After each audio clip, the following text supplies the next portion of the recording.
नमस्कार सम्पूर्णलाई र आज चाहिँ मैले अमलाको तितौरा बनाउन लागिरहेको छु र 1 किलो जति अमलालाई चाहिँ मैले राम्ररी पखालेँ। त्यसपछि चाहिँ स्टिम गर्न लागिरहेको छु।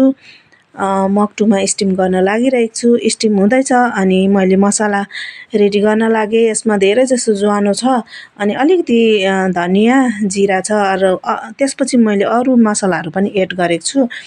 अनि त्यसपछि स्टिम भइसकेर चाहिँ मैले नाङ्लोमा खनाएँ अनि तात्तातै यसलाई चाहिँ यतिको पाकेको हुनुपर्छ अनि तात्तातै यसको सिड रिमुभ गर्नुपर्छ र मैले यसको सिड रिमुभ गरेँ। सबै सिड रिमुभ गरेपछि चाहिँ यतिको हुन्छ, यस्तो हुन्छ र यसलाई चाहिँ मैले तात्तातै अमला तातो हुँदाहुँदै सबै मसलाहरू मिक्स गरेँ अनि बिरे नुन पनि मिक्स गरेँ अनि त्यसपछि कालो मरिच पनि मिक्स गरेँ अनि नुन पनि अलिकति मिक्स गरेँ स्वादअनुसार अनि यसलाई राम्ररी सबै तात्तातै राम्ररी सबै मिक्स गरेर चाहिँ मैले यसरी घाममा सुकाएँ।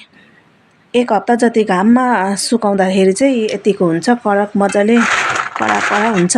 यसलाई चाहिँ एयरटाइट बोतलमा यस्तो ग्लासको बोतलमा हालेर राख्नुपर्छ अनि जसलाई ग्यास हुन्छ, ग्यास भएको बेला चाहिँ खाली पेटमा यसरी एउटा दुईटा चापिबस्दा पनि एकदमै मिठो पनि हुन्छ। सुपारीको बदला खानु पनि हुन्छ अनि मिठो पनि हुन्छ, खाना डाइजेस्ट पनि हुन्छ। अनि जसलाई गाडीमा भमिटहरू हुने प्रब्लम हुन्छ यो बनाएर चापिबस्दा पनि एकदमै फाइदाजनक हुन्छ। Thank you.